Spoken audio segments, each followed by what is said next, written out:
name is Valentina Zapata, and I do art and music. I just graduated from Cal State Long Beach with an illustration, a BFA. And then, I have a band we go by Yungatita, or I guess we go, whatever. All of us collectively go by Yungatita. And we just make music. Mm-hmm. That's my project. And that's about it. Awesome. Cool. Thank you. Let's start off there. I want to know, how do you feel? You've graduated Cal State Long Beach with the, is it BFA? Yeah, BFA. With the BFA. Yeah. How do you feel? How do you feel being? It feels good. It feels a little late in the game. I kind of dropped out of college multiple times. But I went back finally because I was like, nah, this is what I want to do, to go get my illustration, degree. Because also, that's what I do for work. Like, I was already working in the field. So, I was like, you know what, might as well just go back to school and just get the degree for it, and like be able to, have more tools and get challenged, because, the program is pretty intensive and the teachers are really awesome. So I went back basically just to, gain more skills and techniques and stuff like that. And then also learn like the ins and out of the business. Like, they teach you how to write contracts and, all that boring stuff that you don't want to do, that nobody wants to do. But and I feel pretty good about it. I'm pretty proud of it, actually, because like drawing and like illustration is like I've been doing that since I was like a little kid. Mm-hmm. So yeah. So. That's awesome. You mentioned you've like dropped out and you've came back to it. Like what I guess, what was the motivation, or what was the push that you had for yourself going back? Well, the reason why I dropped out was not necessarily because I didn't want to do school. So like I went to school right after high school. I went to Cal State LA, and what do you call it? Basically, like I was gonna go to art school there. I didn't know exactly what I guess like discipline I wanted to do, because there's like studio art, there's like printmaking, there's like a bunch of different things. And I was right out of high school, so I was just like, oh, okay, I don't know, I'm just gonna kind of take the GEDs. But at that time, it was like in 2010, 2011, that's when like they did all the budget cuts. Oh. And so they cut a bunch of like the art classes, because that's the first thing that gets cut is like art classes. And so me, as like a freshman student going in, like I couldn't get like a lot of art classes, so I was like, fuck this place. I don't know if I could say that, but I was just like, F this. And I dropped out. And then I just started going to ELAC, and I started taking like ceramics classes, photography classes, drawing classes, painting classes, graphic design. And I was just doing everything that I liked.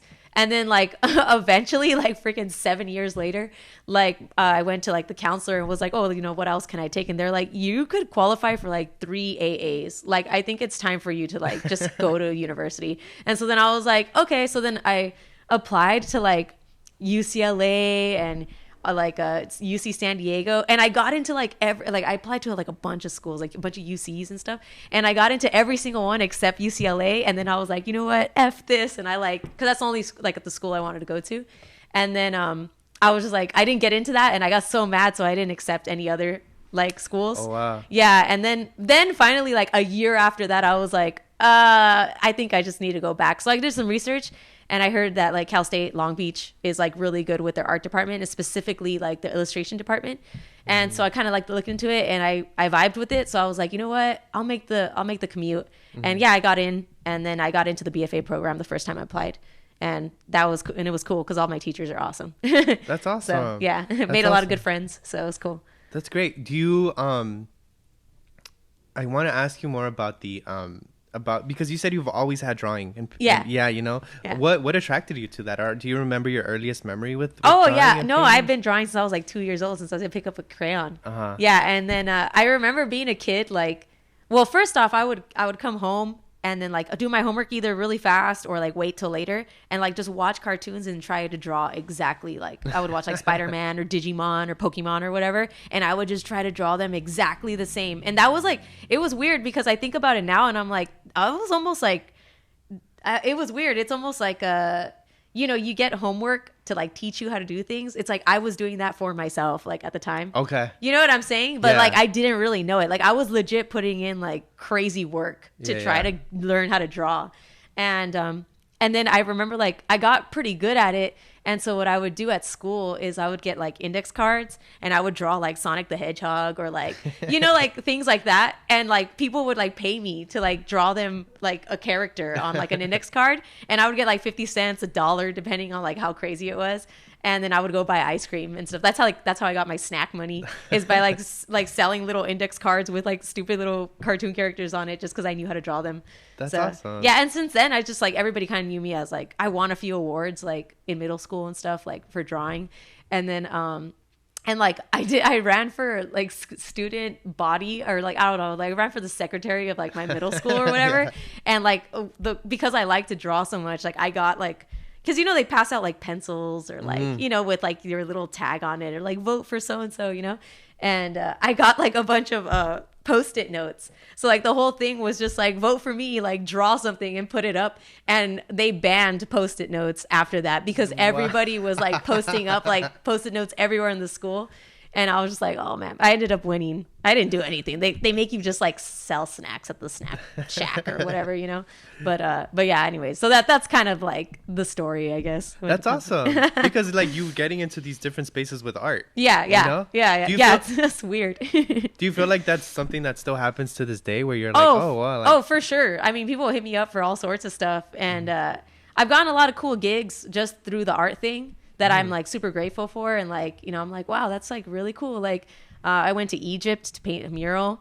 Like, I've done sign work like all over the city, basically. What else have I done? I don't know. I've just, done a whole bunch of things with it. I can't even remember right now. Everything's a blur. Is there one where you drive around the city and you're like, oh wow, like that one holds a special place in my heart? There was a few, but they took them down already. But I had like a few paintings up around the city. So like on Whittier Boulevard, I did I can never pronounce it. Coyolacuate or Coyolacuato. Yeah, like the goddess that has the severed hands. Oh, okay. Yeah, I painted her on Whittier Boulevard on a wall, and that was up for like a long time. But yeah, it's been taken down now. They have other stuff now. So like that, like those were like a few cool ones. I do sign work for like this one company that they have like a bunch of like locations all over the city, and I do all their sign work, and they make me do murals for them too, which I design. Well, sometimes I don't design them. Sometimes the creative director does, but I have a hand in it. And so like I'll have murals up like on York Boulevard, and what's another one? Oh yeah, like in NoHo and stuff like that. So just around the city. Yeah, That's awesome. Yeah. And one of the places where I've seen your art and where you like really make it connect with the music is where you've made it with your shirts, right? Yeah, with yeah. Your merch well, shirts. I design all of our artwork, all of our like singles, like covers and stuff awesome. like that. Yeah. So like I do all of our merch, all of our like I had like stickers, the t-shirts. Yeah. I was selling the last tour that we did. I was selling my zines, and yeah, and then like all the cover art and stuff is stuff that I do. That's awesome. How do you bridge that? How do you bridge the music and your art? Like what comes first, or how does it connect? It's kind of weird. I don't know. I don't really know how to answer that, because it kind of the way I kind of see it is just that I guess like the music and then also the art is kind of just the extension of me. Okay. And so because they're both coming from like a similar place, it's just easily put together. You know what I'm saying? Mm-hmm. So like, and I already kind of have ideas going in when I'm like writing a song or whatever. It's like I already have like visual stuff like working in my head that it makes it easier for me to like, paint it or draw it or whatever, or like think of the idea to like put a visual to it and stuff. That's awesome. Yeah. So going to the music, there, I was going through your Instagram, and I saw that y'all have an upcoming tour in September. Yeah.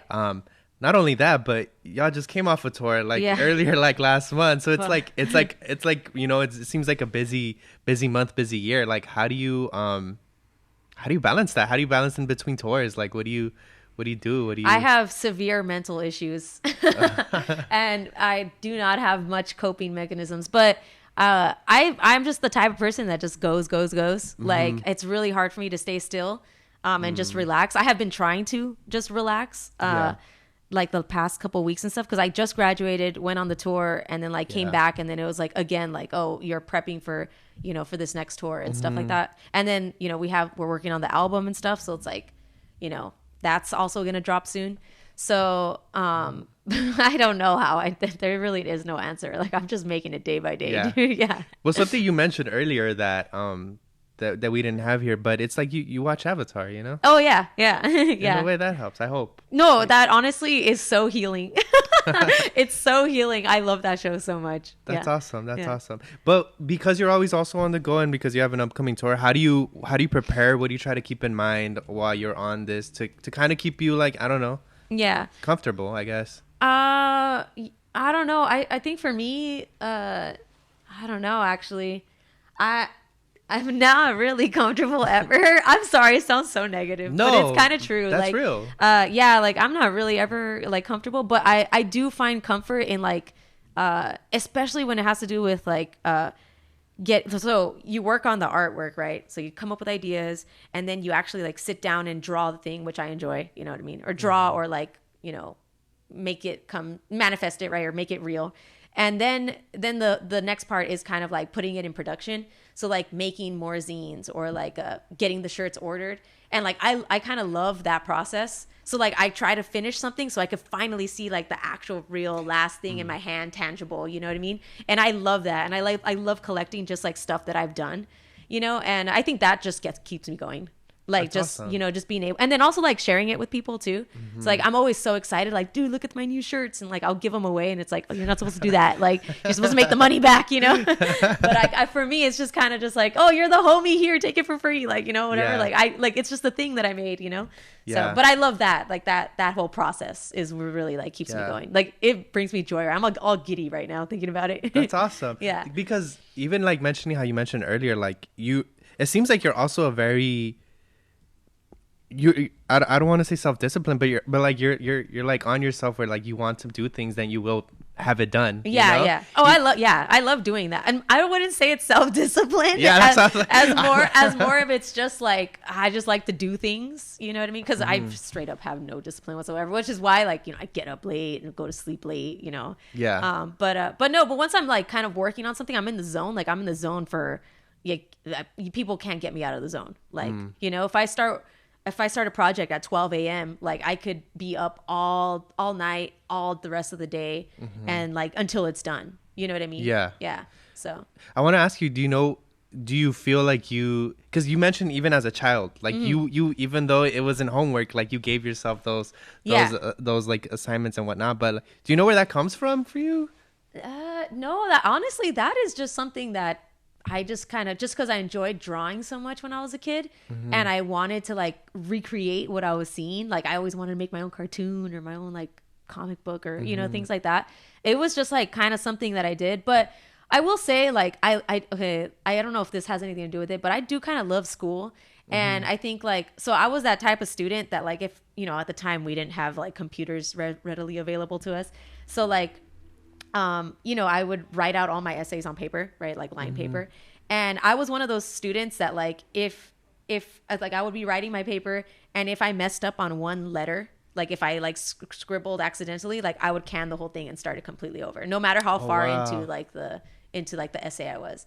Yeah. So like, I don't know what it is. There's like a level of like maybe unhealthy perfectionism there, And so I think that's kind of like, I guess, it's less discipline, more just like I need to get it right, Yeah. Or like it needs to fit my standard, That's awesome. Yeah. Yeah. No, that's interesting.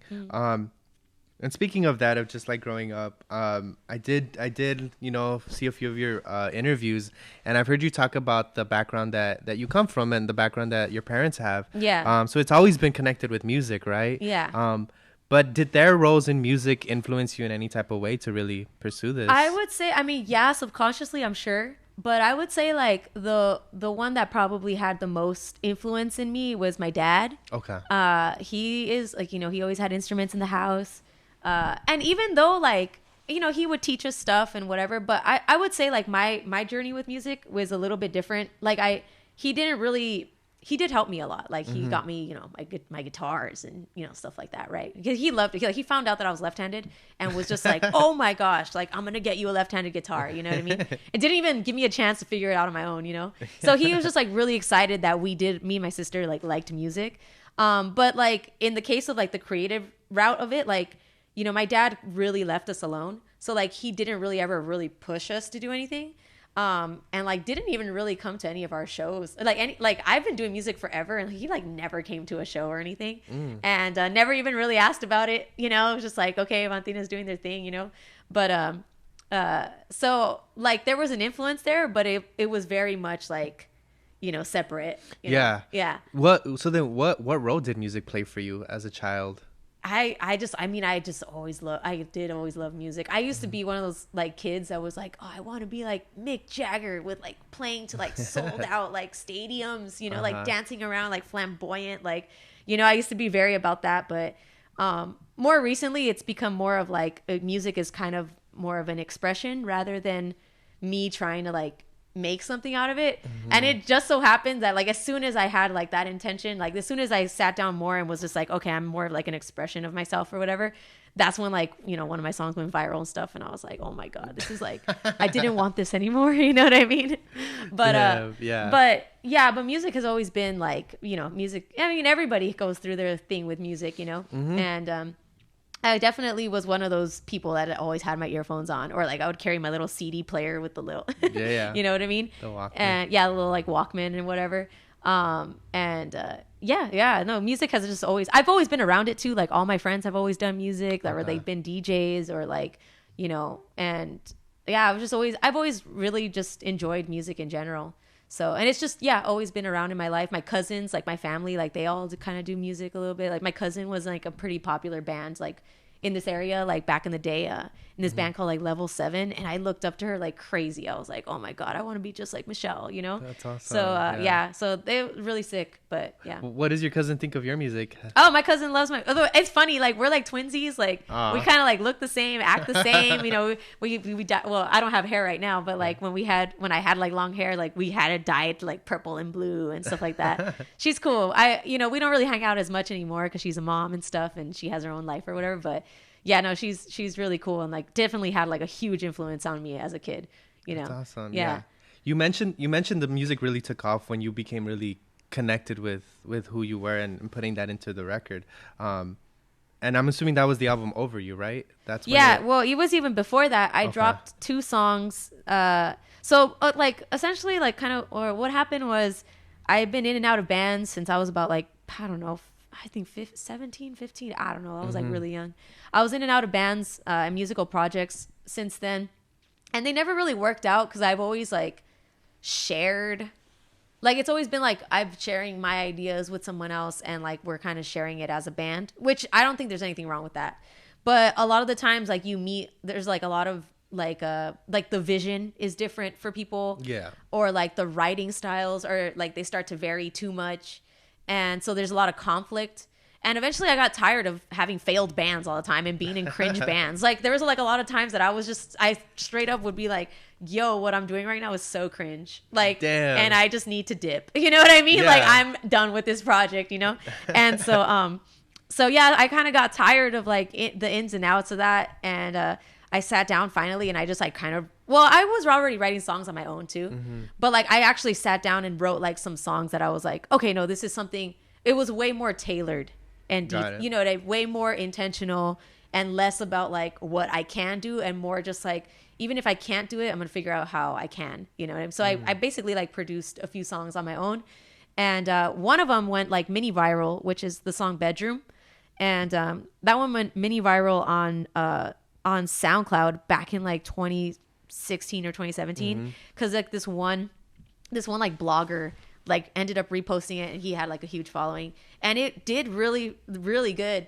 And I was like, oh, what? Like I was getting like, you know, like notifications like on my SoundCloud. I was like, what is fucking happening? Oh, sorry. I don't know if I'm, no, you can curse. What the hell? Okay. All right. I'm like, what the hell is going on right now? But it felt good. Like I was like, oh, okay. Like, you know, I did put my all into that song. So I'm glad. I mean, when I look back at it, I'm like, it's a little corny, but whatever. It's cool. And then I wrote 7 Weeks and a mutual from Tumblr. I knew of him, but like we only ever communicated online, but he hit me up when that went viral and he was like, hey, like, do you want me to help you like kind of produce, because he has like more gear. Like I was just doing it from like my little computer, like from 2010, you know what I mean? And through Ableton, like a cracked version of Ableton with like a crappy little MIDI, controller or whatever. And so it definitely wasn't like the best quality. So he had more gear. He was like, hey, if you want me to help you like produce like anything else that you release, like hit me up. So I was like, actually, I'm down. So I had actually written that song 7 weeks and 3 days. And I hit him up and I was like, hey, like, I the song is done. Like, I guess we just need to run it through like whatever. He's like, okay. And so like he added like the little synth solo in it, and he like kind of made the drums better. And then that went viral on SoundCloud. And then that was like in 2018. And then it died down. Like it didn't die down. Like people were still listening to it, but it, it didn't have like the viral aspect. And then when I dropped Over You, it picked up again. And then just like last year is when it hit on TikTok. Yeah. And I was just like, this is insane. And this song has been out for like 4 or 5 years, and it's like, it's crazy how like it took off. That's wild. Yeah. Do you know how I got there to TikTok? Okay, so I don't, because I tried to do the TikTok thing. Maybe it's because I'm a millennial. I don't know. I can't do it. Yeah. Like it's too fast paced for me. I get overstimulated. I can't even play pinball without being like, So, but anyways, what do you call it? No, so I went on to, so I noticed that on my SoundCloud, or even on Spotify, because it was already released on Spotify through the EP. So like I noticed that it was like picking up a lot of streams, and I was like, that's a little weird. So I went on to SoundCloud, and I saw that there was a comment on the song saying like, oh, wait until TikTok finds this. And then I was like, okay. So then like, I don't know, I let it go. Like a couple of days later, I went back to check again, because like I noticed like the streams were still kind of climbing. And then somebody responded to that comment and was just like, found it. And I kid you not, like literally within that week, it was like hundreds of thousands of streams. Oh, like, wow. And then I like would go on TikTok and I was getting like hundreds of notifications of like just people like posting that song. Oh, wow. Yeah, it was wild. And then like, for whatever reason, it caught on to like different. So like it started with like a cosplaying, like it was like a cosplaying, I guess like soundbite. So like, I guess the person who originally like got the song put science experiments lane or something like that. It's like an anime. I haven't watched it, but it's like an anime, kind of like a psychological thriller, sci-fi kind of situation. And they took like dialogue from that anime and like put it onto the song, and then they would use that as like cosplaying, like acting it out, which I thought was sick. I was like, you know what, I'm for this. But then it caught like a whole bunch of other trends where I was like, all right, that's when I stopped like using TikTok. I'm like, I can't do this. Like it caught on to like the whole Jeffrey Dahmer thing, like when that Netflix series came out. And so like people were like leaving, oh my God. Like I couldn't, like people were like using my song to like post pictures of like Jeffrey Dahmer's victims and stuff. It was bad. Yeah. Bad. And I was just like, dude, I was so like, just, I don't know. I was like, this is what I wanted. Like I did this to my son. No, but no. It was pretty horrifying. And that's when I kind of like stopped. I tapped out from all that. And there was really nothing I could have done at the time, because like it's through TikTok and they were using other sounds. Like, I don't know. Like I tried to like contact a few people to see if like I could take that stuff down by like copyright or whatever. But like for whatever reason, like I couldn't do it. And so I was like, I just don't want anything to do with it. And then it caught on with like the true crime community, like through that. And like, again, just like, just morbid the stuff that I'm just like, bruh, like this song is not even supposed to be about that, you know? Yeah, yeah. So, but I don't know. And then it caught on to like a few other trends, like the freaking, I don't know if you guys know that meme that, what is something about tampons? I don't freaking know. No. It's like this bunny rabbit who I used to love. It's like this little bunny rabbit, and it's like this funny one that we're like, there's one where this was years back. Like she's like talking about like art school, and she's just like cussing out. Like it's just so funny. She's like working out at the same time while she's ranting. It's like a little cartoon like rabbit, but like they use that rabbit, and then just like something about like minion tampons. Oh God. It was the worst. I was like, dude, I'm done with this. Like, I need to log off forever, you know? Yeah. So, but since then, all of those trends have kind of died down. So I'm like, all right, cool. And that's a good thing. That trends, like, especially that. But that's interesting you say that, because the song had a following and had, like, you know, some type of hit when it first came out. Yeah, when it first, it hit it hit even before it went viral on TikTok. Yeah. So that's interesting. And it was definitely more music oriented. Like they didn't use it for memes or for like true crime or anything like that, So that really like affected you when you started seeing all of that stuff. It I don't know. It's weird because you make something that like, so helps you like heal or whatever. Cause like, that song, whatever, I'm over it now. Like I kind of just like, it's not something I would write anymore. Like that was a time and place, Yeah. But I mean, there's like a definitely like, some very like emotional. I mean, I was crying I wrote that thing in 2 hours. I wrote it in 2 hours, the entire thing. And I was like crying the whole time. You know what I mean? And then, to see it just like everybody else like run off with something you made that was like supposed to be cathartic for you. Like, and then just completely just off the rails. It was just something that I never imagined that I would ever experience. You know what I mean? Like, I'm like, oh, I feel like this is what like, I guess like, not to say that I'm anything because whatever, I'm just some local artist that like, that's from here. But like, bigger artists and stuff, they've like mentioned stuff like this where it's like something they create just gets completely twisted and like, you know what I mean? And it kind of turns you off from wanting to do anything. At least for me, it did. Cause like, I don't know. I have, I'm not the most mentally stable person either. So, so it was pretty rough. Like, there was a few times where I was just like, God, I don't want to do this anymore. But, music, referring to music. Yeah. So what made you, because since then you have released more music. Yeah. What made you want to come back to it? Well, I just love, it's never going to stop. Like, even if like, if I were to like maybe end the project or like, I don't think I could ever stop writing music. It's just that it really like even if I don't release it or whatever, like I can't not do it. Yeah. It's like at this point, it's just kind of like a part of the process of like even me being able to cope and exist, I guess. Yeah, no. And I've read in your previous interviews how you talk about like even the process of making music and with your bandmates and like having that relationship with them. Yeah. I even read that one of your bandmates, I think his name is Eddie. Oh, Ernie. Ernie, my bad. Yeah. Ernie, you've been making music with him since you were a teenager, right? Yeah, we started jamming out when we were like 14, 15. And we would just jam. We wrote a few songs. They're so cringe. But we wrote a few songs. And we've been jamming like ever since. He moved up north, like to San Francisco for like a long time, for like 8 years. And then went to like Seattle. And then finally, like when I started the band back in like, 2018, I think, like when we started the band, he had moved back home. And I was like, what? Why didn't you tell me? Like, perfect. I have more band members now. Or like I have like, some people willing to start a band, which is like the other members.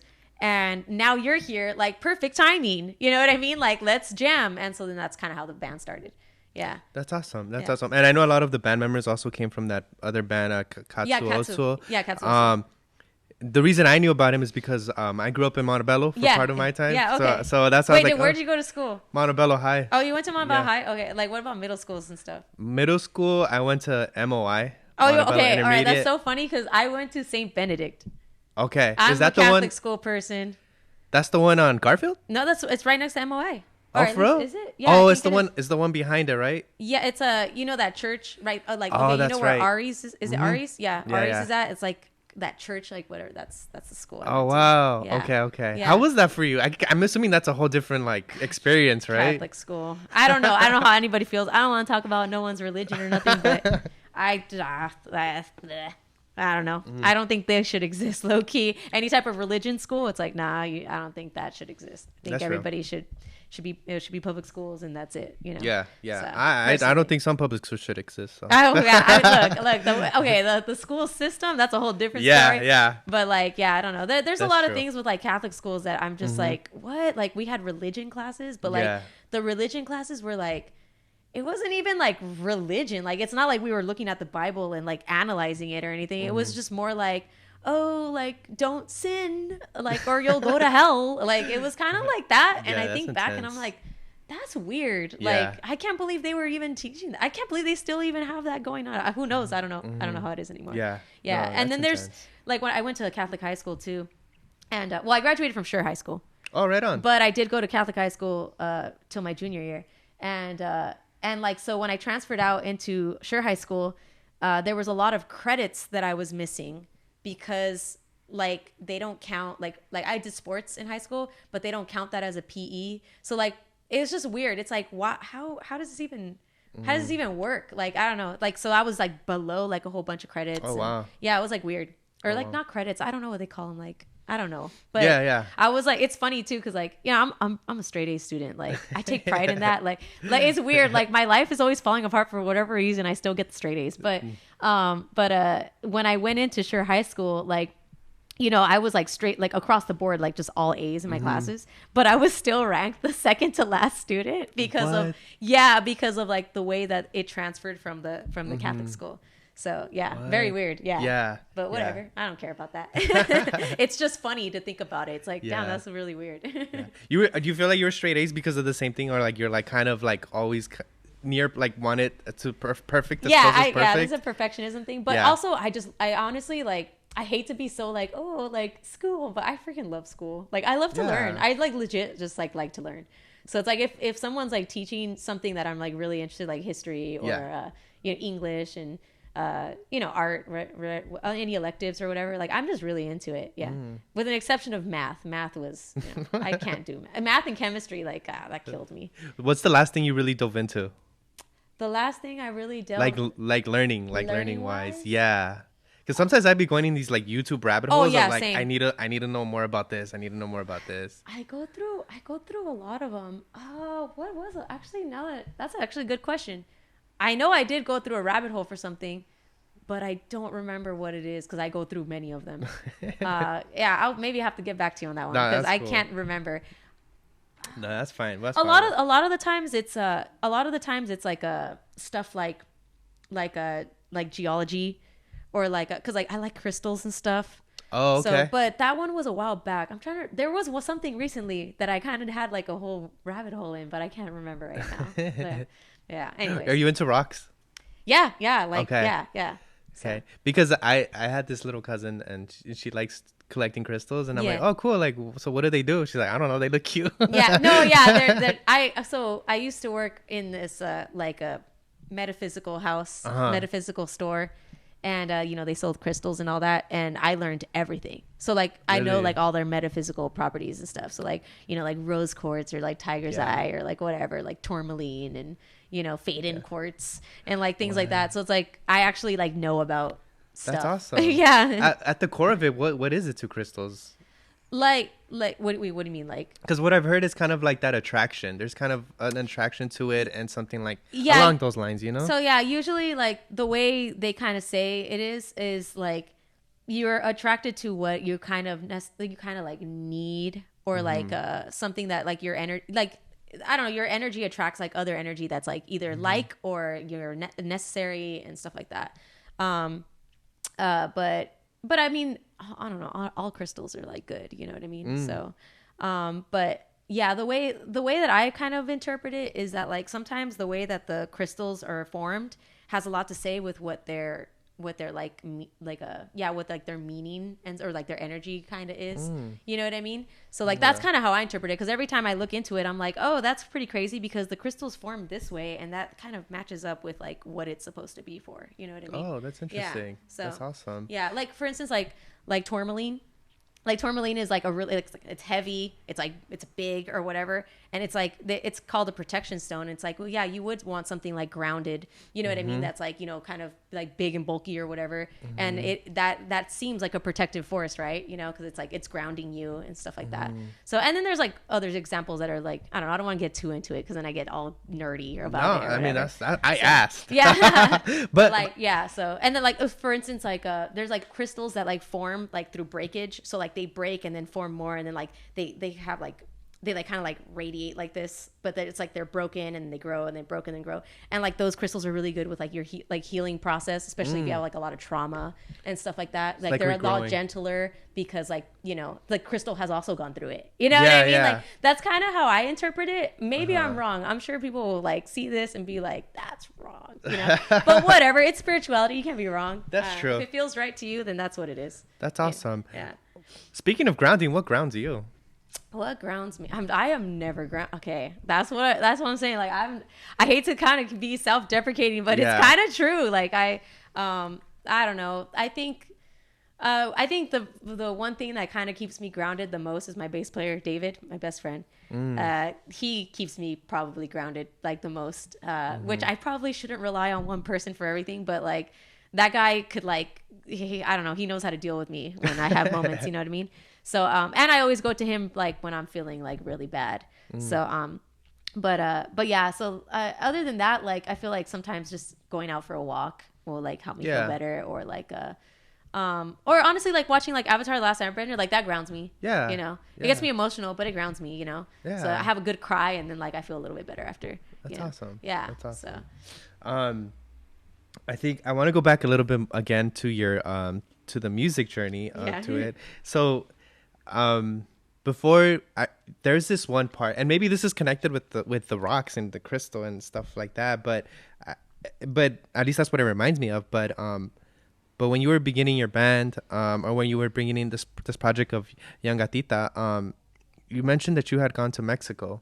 Yeah. And you went to take a class on silver. Yes, yeah, I forget that I'm like, honestly, I forgot that happened. I'm like, oh crap. But yeah, no. So I went to Mexico. I went to San Miguel de Allende. And I spent like a month out there learning silversmithing. Yeah. Which I freaking love. Like it's awesome, but I haven't done it in a long time. But what took you there? Why'd you go? I'm telling you, I love to learn. So like my dad likes to travel and stuff too. And he was I guess. I don't know how it came up actually, but like he wanted to send my sister to go learn Spanish in Guanajuato at the university. And I was like, what? I want to go to Mexico. He's like, well, let's find something that you're into, because I know a little, I don't know that much Spanish. Like I forgot it over the years. It was my first language, but like I know a little bit more than my sister does.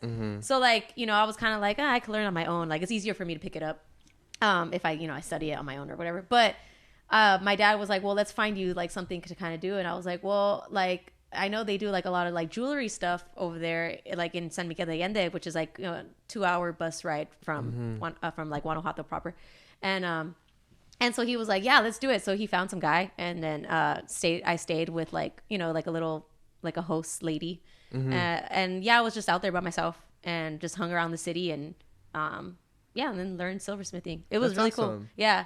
And then like, I don't know how I got the name Yungatita. Like for whatever reason, like I was just sitting on the bed, like in the little like room that we were staying at, and I just basically, I don't know, it just came to my mind, and so then I was like, oh, that's my Instagram handle now, and then it ended up like at the end of the day becoming like the band name, because it was the Instagram handle, but like I didn't mean for it to be the band name. It just ended up being that, and now we have to run with it. So, but you mentioned I've read that you mentioned like that trip was kind of pivotal for you. It was kind of pivotal in that you, like, you know, you decided to make these changes. Yeah. Is there something that you learned about yourself through that trip?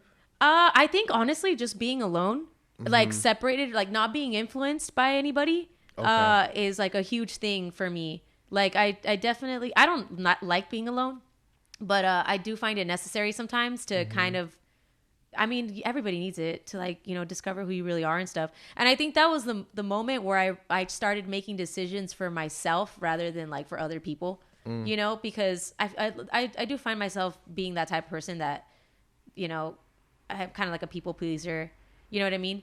So I do things for like other people, and like kind of, in that way you kind of lose a little bit of your identity sometimes. Or like, it's not that you lose it, it's like not everybody else, it's not anybody else's fault, but it's like you almost are doing so much for other people that you're not really even knowing what the hell you're about, you know what I mean? And so like when you have a moment, you're just like, who the hell even am I? Like, I don't even know, like whatever. So that trip definitely, like, because I was able to do whatever I want the whole day. I was going to museums, I was just walking around the city talking to people, you know what I mean? Going to like little events, and I don't know, just being completely on my own in a whole different country, you know? And that definitely was kind of a moment where I was like, okay, like, you know, I think these are like decisions that I'm starting to make just for myself now, you know? Yeah. That's awesome. That's awesome. And then from there, you know, then that's when the band came together and everything, and all of this happened. Something that I also saw on your page, just also relating to music, is that I saw this on your Twitter. Oh God! Oh, no tweet. This is on your bio. It says no samples or something like that. That's a recent thing. Well, okay. Yeah. I'm telling you, that song went viral and it didn't ruin my life. There's a lot of blessings that came from it. Yeah. But I think in the case of my anxiety, like it just really did a number on me. But it's because I was getting hit up by like every like small rapper across the country, you know, like, hey, can I sample a song? Hey, can I sample your song? Hey, you know what I mean? And I'm just like, bro, I put it in my bio. I was like, no, you can't sample any of my songs. You know what I mean? Like, I know which one they're after, but like, you can't sample any, you know? So, and not to be mean, you know, but it's just like, I don't know. I don't know who I would be supporting or like who I would be like giving it to. You know what I mean? I don't know these people. Like, these people only know me through TikTok. So I'd rather not extend it. Like, if I'm going to let somebody sample something, it's going to be a homie. Yeah. You know what I mean? Somebody that I know, you know? So. Okay. Oh, so I kind of see that because now I feel like you're more intentional, more careful in the direction you want your music to go towards, right? Yeah.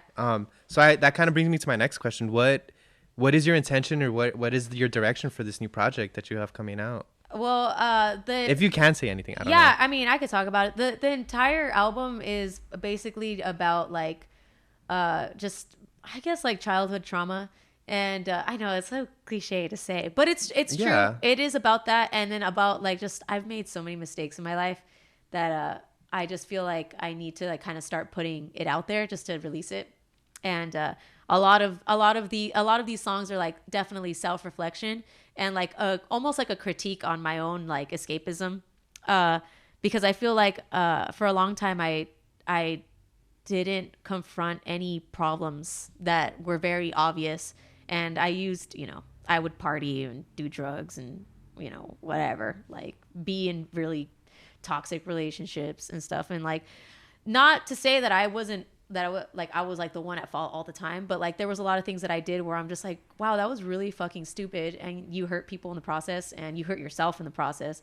And like, that was completely unnecessary. Like if you would have just handled, you know? And I feel like my album, like this album, like touches on that. It's kind of like an intro because I have like, I have like a bunch of other songs now that are even more like, you know, more of a critique on that. And like kind of just a cathartic kind of just like, you know, experience or cathartic, like, you know, putting it out there type of thing, you know? But yeah, this album kind of digs into that a little bit, you know? That's awesome. So, or at least the realization of it, like kind of like the awareness of like, oh my gosh, like I didn't realize that this is how it was being the whole time, you know? So, yeah. And that's part of the process. I believe, for sure. You know? Yeah. Do you think that's what your music's also brought for you? Like some type of healing? Yeah. I mean, I do think that, I think sometimes the only way for me to like let stuff out is like through music or art, you know what I mean? That or I'm breaking down in my room. But like, I think the music thing, it helps me put it out there and then it's like, okay, it has its place. You know what I mean? And like, I could move to the next thing now. You know what I mean? Yeah. So that definitely helps with like the healing process, you know? Also just being upfront about it and like having it like, you know what I mean? Like having it recorded somewhere and stuff and being like, okay, you put that out, you can't go back on that now. Like that's what you did. You know what I mean? Yeah. So I do, that is like, you know, the vibe, I guess. Yeah. It's part of facing it. You know? Exactly. Yeah, exactly. That's awesome. Yeah. Which is something I never used to do. Like, you know, when I was younger, it was like, I just was, you know, escapism all the time, you know, like, oh, I'm not going to do that, you know, like confront my flaws. No way. You know what I mean? So. That's awesome. But do you feel like, cause sometimes I feel like that's one of those things where at least I related to what you said about like people pleasing. I think that's one of the biggest things as well is like not being confrontational, but just being direct. Yeah. Direct. Yeah. So I'm glad to hear that your music's being able to bring that for yourself, you know, if not for anything else. So I love that. Another thing I read is that summer is one of your favorite seasons. I love summer. Summertime is my time. But okay, I was born in June, so I was born literally 2 days after the first day of summer. But it's not because of that. It's not because of my birthday. It's just I just love summer. I love the heat. I am just into that. I don't know. It's weird. I hate the cold. Like I hate it so much. Yeah, like the cold is just I'm such a baby when it comes to the cold. So is there something you enjoy doing every summer or most summers? I love swimming. I don't always get to do it, especially the last couple of years that I've just been so busy. But like I love going to swim. I love going into the ocean, like rivers and stuff like that. I love going to theme parks. You know what I mean? Like I don't know. I'm just like a summer person. I definitely just like the summer. I love when it's like hot at night and you could go to a party or something and not have to worry about bringing a sweater. You know what I mean? Like, yeah, I love that. I like being out in the streets, sweaty at like 12 a.m. You know what I mean? Like, I love that. That's my life, you know? That's awesome. Would you ever think of moving like to a place like Texas or something like that? Okay, I know. I would move to a tropical place. Okay. Yeah, I've thought of that many times. I'm like, I don't know. I don't want to say Cancun because there's like a lot of, gentrification and developing going on over there. But like a place like that, like if I could choose, it would be like a jungle tropical place where it's always warm. That would be my vibe. But like where there's like maybe a typhoon happening, but it's still warm outside, and I'm just like, or like it's raining so hard and I'm just like, it's still warm though. I still go out in my shorts and a t-shirt. Like, yeah. That's awesome. Do you feel the most creative in summer? I do. I think the more free time I have, the more like wild things get and the more ideas I have. So so summer is definitely, but also I do, it depends. Sometimes the winter also kind of gets me a little more creative because I get more introspective. And I feel like this is the case for a lot of people, especially creatives. But like in the winter, like you're kind of not forced, but like you spend more time inside. You're not going out as much. And so like it's a little bit more like sad hours, like the sad months, And so I do write a lot of stuff in the winter. But it gets mostly developed and stuff like in the summer. Okay. So like I'll write like stuff, I'll have it on my memos app and stuff, and then it just sits there. And then like summer comes around and like I start developing those ideas and they become more of a song rather than just like a little demo. Yeah. And so that's kind of how it works. But really there's no rhyme or reason to it. Sometimes you write something in 2 minutes and it could be, late at night and it's hot outside. You know what I mean? Yeah. So like it just depends on like where you're at mentally. Awesome. Yeah. I have one last question for you. Yeah. My question is what vision do you have for Yungatita, but also for yourself? Like vision, I would say like with my band, I honestly just want to write good music. So like I don't know what you mean by like vision, but it's like I would like to be some sort of like it's a career for me and my mates, because like that's always the goal. Like you want to make not always, but like most people want to make a living off of the things that they enjoy doing, and so that's kind of like where I see. But even if that's not the case, like that is, I still just want to when it comes to it, I just want to write good music. Like one of my favorite bands is Modest Mouse.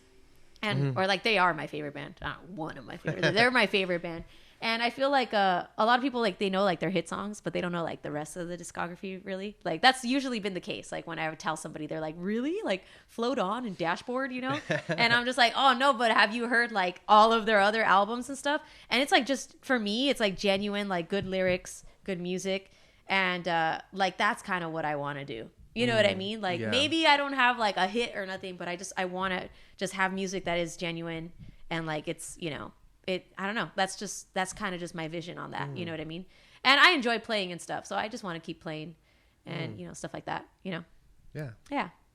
What about for yourself? Is it the same thing? For myself, honestly, for me, I don't know, 'cause it's not really changing. It's always been the same. I just want to draw and make some money. I don't want to be rich or nothing. I don't care about money, just enough to survive, Yeah. And then like hopefully maybe one day get a house and then a couple cats and a garden and like that's literally like, and then to have like a little like space with a big window where I could paint or draw. Like that's literally my goal. Like that's my end goal. Which shouldn't be so hard to attain, but in this economy, you know what I mean? It's like, bro, like, now it's like, that's like, you're shooting for the stars there, like, Yeah. But, like, I don't know, just like live like a pretty humble life or whatever. Like, that's kind of just my end thing. Right on. Same thing I'm doing now, but hopefully with a house, I guess. Yeah. Comfortably. Yeah, comfortably. Yeah. More than anything. Yeah. Yeah. So. That's awesome. Yeah. I really enjoyed this conversation. I really like, you know what? You talking about crystals and the way that they shape and form is very similar to the way we do, right? Yeah. And I think that's one of the things that I really enjoyed about this conversation. Oh, yeah, thanks. But thank you for coming through. Thank you for being with us. Me. Yeah. And we're excited to listen to the new project. As any other details we can know about the project besides It's 10 songs. Okay. 10 songs. It's definitely more rock. Okay. Yeah. Right People on. think like, oh, look, bedroom pop band. It's like, no, bro. Like, have you seen us play? Like a lot of people haven't seen us play it. Yeah. Like, I'm screaming, rolling around the floor. So. Does that bother you that they call you bedroom pop or anything like that? I don't want to say yeah, because there's a lot of good music that's like considered bedroom pop that like I don't want to shade or nothing. But like, yeah, I hate it. Like, I've never been a bedroom pop person. I just had like those songs because I wrote them by myself in my room, like literally bedroom pop, you know, like. And but they were one-offs. Like, I've been in rock bands since I was like a little kid, so it's like, you know, it's like nothing new for me. But it's like, you know, everybody just knows that one song. So yeah. Cool. But anyways, yeah. Cool. Well, stay tuned for Real Rock. Yeah. Real rocker hours. All right. Thank you so much. Yeah, Appreciate the conversation. Yeah.